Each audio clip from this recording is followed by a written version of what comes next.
Welcome to Vapefog Reviews and Tutorials. Today we're going to take a look at CASA, the Consumer Advocates for Smoke-Free Alternatives Association.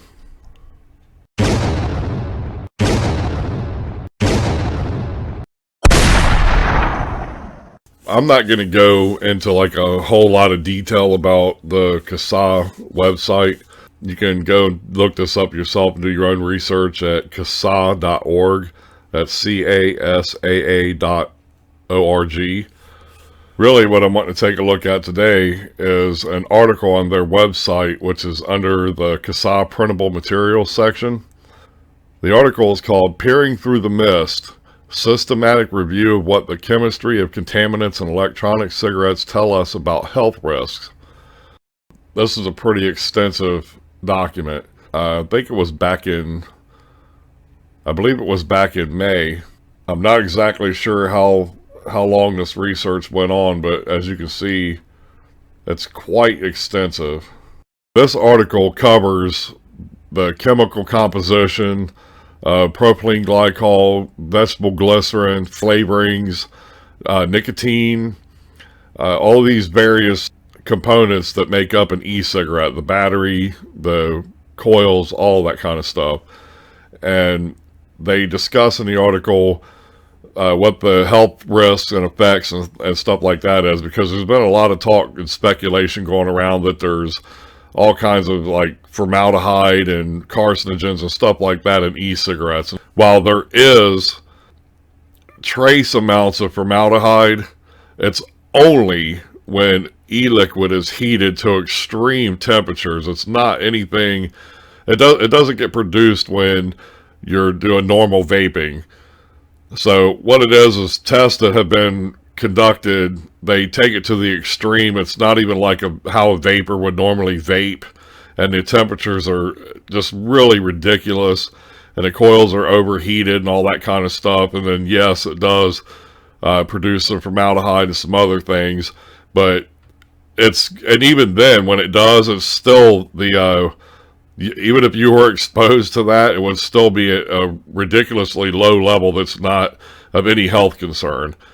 Essentially, there's some people going around saying that there's formaldehyde and all that kind of stuff. Even if it were true that at normal vaping temperatures it would produce formaldehyde or something like that, or some other chemicals and stuff, it still would be at such a low level that it wouldn't be harmful to your health, let alone harmful to like secondhand vape or something, like secondhand smoke. So people that would be exposed to your vape. Anyway, you need to come and read this article. For those, even for veteran vapors, this would be a good article to come and read. I just finished up reading it a little while ago, and it's absolutely fantastic. It is quite extensive, it's quite long, but you know, it's still a fantastic article, and it's something that every vapor needs to know. And also the news outlets out there that are running around saying that electronic cigarettes are bad, or even in some cases they're far worse than analog cigarettes, regular tobacco cigarettes. Those news outlets need to do some research, because they're just passing bad information around.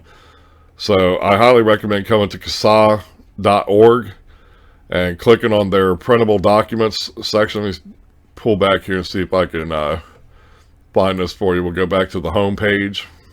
Okay, and then from the home page you come up here and you see it says CASA Materials, Free CASA Graphics, Printable Material. This is the one you want to click, so you click Printable Material.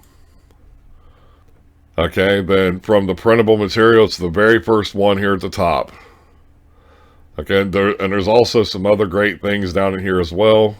Alright, you got 8 biggest electronic cigarette myths, and are electronic cigarettes safe? I highly recommend coming and checking all of these articles out, giving them all a read. But this one right here, Peering Through the Mist, this is the one that everybody should read, because it has actual research and stuff that was conducted and what the findings were. Anyway, I just wanted to share this quick message with you guys. Be sure to come to CASA.org, sign up, or if you don't want to sign up, just read your materials, educate yourself on electronic cigarettes. There's a lot of misinformation going around currently, and I don't know if that's from big tobacco or if it's just from people that just are uneducated.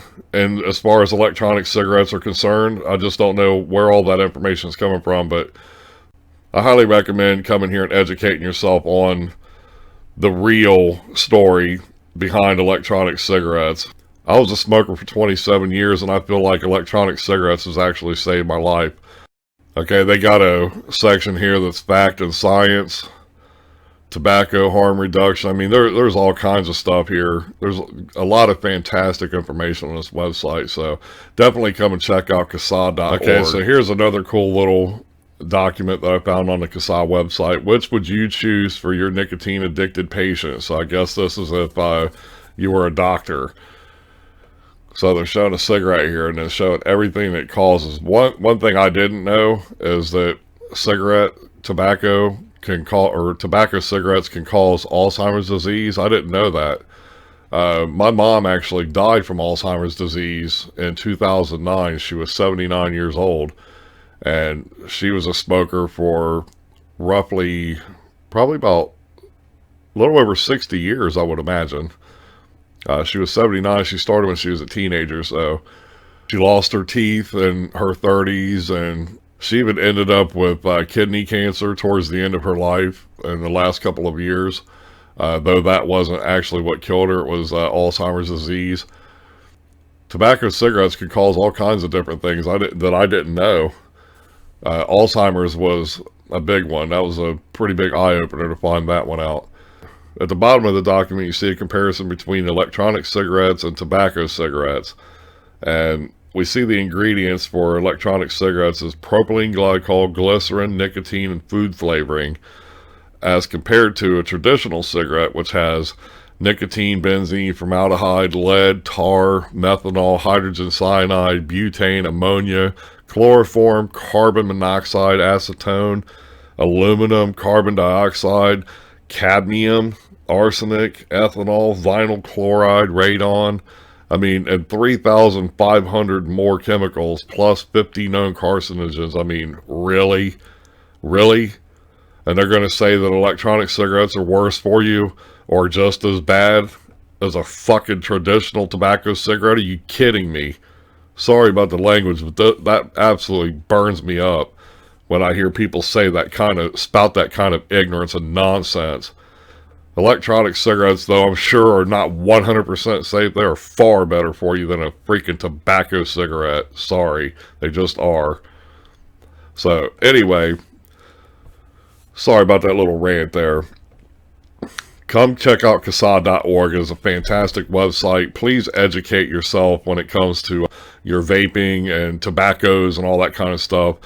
There's all kinds of disinformation going around right now about electronic cigarettes, and I'm starting to think that by the time this is over, even though a lot of us have went to CASA, signed petitions, and freetovape.org, and we did all these things, I'm still thinking that it's not enough, and they're going to end up regulating the crap out of electronic cigarettes and really messing up what I consider to be a really good thing, man. Like I say, I smoked cigarettes for 27 years, and I'm now a non-smoker. Please educate yourself. Go check out CASA.org.